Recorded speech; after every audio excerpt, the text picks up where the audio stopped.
Hello बच्चों, आज आपकी वर्कशीट नंबर 53 है सोशल साइंस की। डेट 12 नवंबर 2020। आपकी हिस्ट्री की बुक का चैप्टर नंबर 1 फ्रांसीसी क्रांति हम पढ़ रहे थे पिछली वर्कशीट में भी, और इस वर्कशीट में भी हम वही चैप्टर कंटिन्यू करेंगे।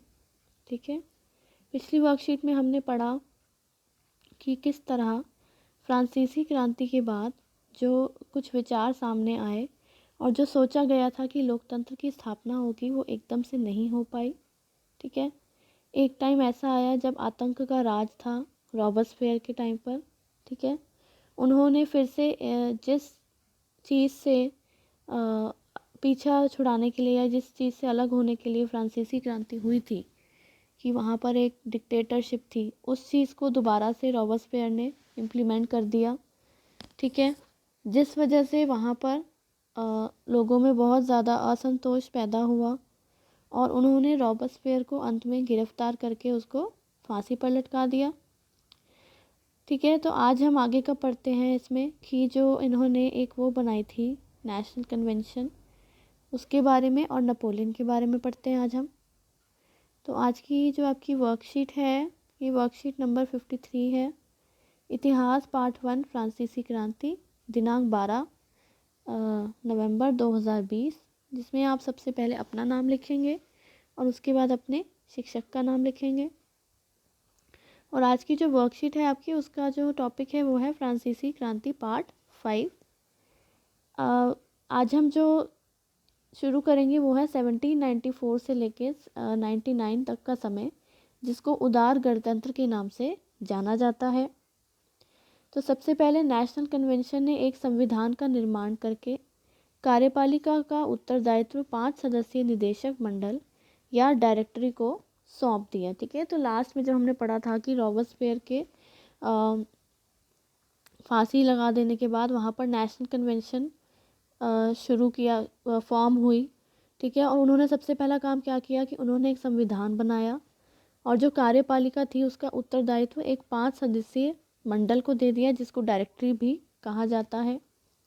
नेशनल कन्वेंशन के बाद फ्रांस में डायरेक्टरी का शासन शुरू हुआ, जो 1795 से 1799 तक चला। ठीक है, तो जब नेशनल कन्वेंशन बना के बाद फ्रांस में किसका शासन शुरू हुआ? डायरेक्टरी का, जो कितने साल चला? 1795 से 1799 तक।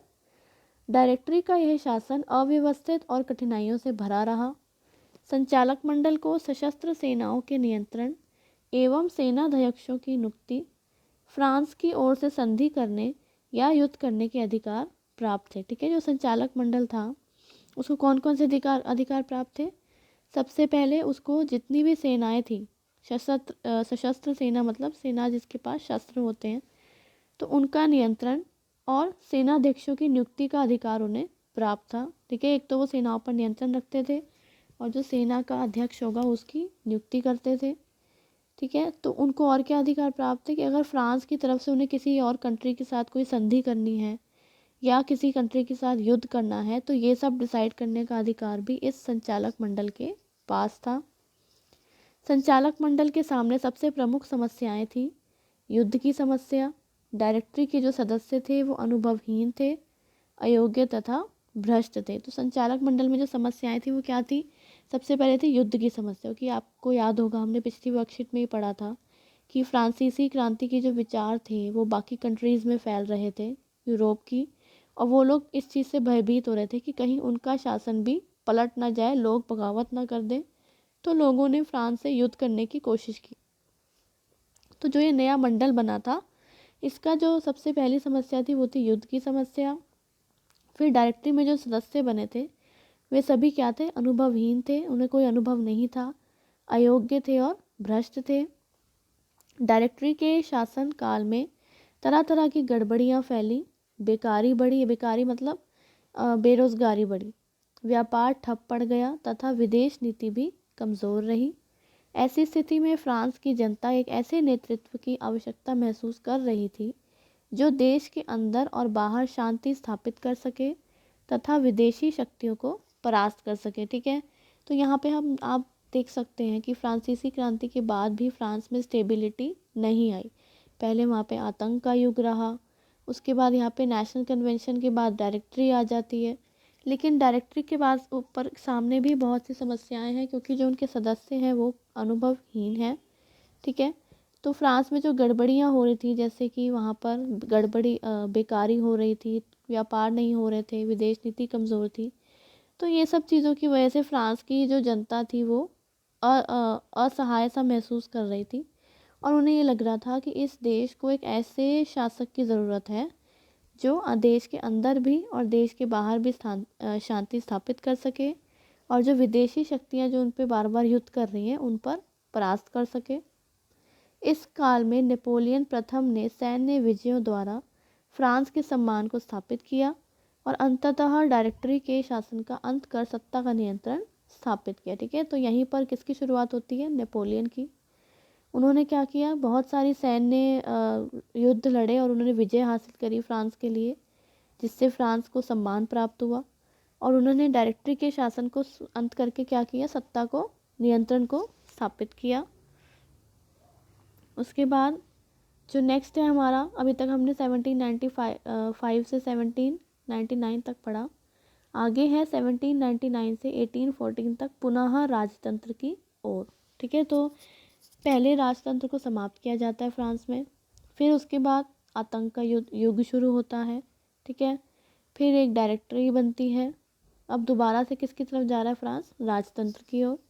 1799 में नेपोलियन प्रथम ने डायरेक्टरी के शासन का अंत कर दिया और फ्रांस का प्रथम काउंसिल बना, और 1804 ईस्वी में उसने अपने को सम्राट घोषित कर दिया। ठीक है, फिर से जो फ्रांस में किसका शासन हो गया? राजतंत्र का। क्योंकि देखो, फ्रांस ने जो भी किया, अपनी फ्रांसीसी क्रांति करी, लेकिन उसके बावजूद वो स्टेबिलिटी नहीं ला सके अपनी कंट्री में, तो वो दोबारा से किसकी तरफ मुड़ गया? राजतंत्र की तरफ। और 1804 में नेपोलियन ने अपने आप को वहाँ का सम्राट घोषित कर दिया, और इस तरह नेपोलियन के साम्राज्यवादी शासन की शुरुआत हुई। नेपोलियन ने अपनी विजयी अभियानों द्वारा यूरोप का राजनीतिक भूगोल बदल दिया। ठीक है, तो जितने भी वो युद्ध करते थे वो इसमें विजयी होते थे। उसने 1812 में रूस पर आक्रमण किया, जहां सर्दी और वातावरण से उसकी सेना को बहुत क्षति पहुंची, क्योंकि रूस जो है, आपको पता होगा, रूस एक बहुत ही ठंडा देश है, तो वहाँ का जो सर्दी और वातावरण थी उससे उसकी सेना को बहुत ज़्यादा नुकसान हुआ। यहीं से उसका पतन शुरू हो गया। ठीक है, तो जब उसकी सेना को नुकसान होने लगा, उसकी सेना और युद्ध नहीं करने में सक्षम नहीं थी, तो यहाँ से उसके पतन की शुरुआत होती है। 18 जून 1815 वाटरलू के युद्ध में अंतिम पराजय के पश्चात नेपोलियन को सेंट हेलेना में बंदी बना दिया गया और 1821 में उसकी मृत्यु हुई। अब ये वाटरलू की जो बैटल है ये बहुत फेमस और बहुत इम्पोर्टेंट है, क्योंकि यहीं पर नेपोलियन ने हारे थे नेपोलियन इस युद्ध में, और उसके बाद इनको बंदी बना लिया गया था। ठीक है, फ्रांस की सिविल संहिता नेपोलियन प्रथम द्वारा 1804 में फ्रांस में लागू की गई। ठीक है, तो नेपोलियन ने एक नई तरीके की संहिता लाए, सिविल संहिता। इसे क्या कहा जाता है? Napoleon code. अब ये क्वेश्चन बहुत ही ज़्यादा इम्पोर्टेंट है कि 1804 में फ्रांस ने नेपोलियन ने क्या लागू किया, कौन सी संहिता लागू करी, और इसकी प्रमुख विशेषताएं क्या थी। ये बहुत ही ज़्यादा इम्पोर्टेंट क्वेश्चन है।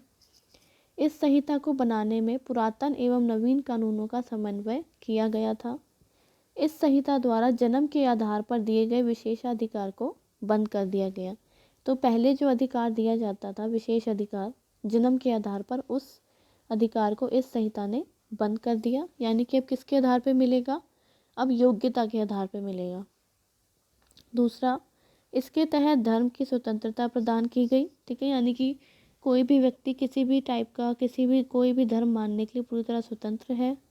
तथा इसमें कहा गया कि सरकारी नौकरियां उनको मिले जो सर्वाधिक योग्य हैं। ज्यूरी की सहायता से खुले में मुकदमे सुनने की व्यवस्था की गई। ठीक है, यानी कि बंद कमरे में ना होके मुकदमे कैसे होंगे? खुले में, ताकि सबको पता चले कि उसमें क्या हो रहा है। कानूनों के समक्ष सबकी समानता के सिद्धांत को विधि संहिता में स्थान दिया गया। ठीक है, तो इसमें क्या कहा गया कि सभी लोग कानून के सामने बराबर हैं, किसी के भी साथ कोई भी प्रकार का भेदभाव नहीं किया जाएगा।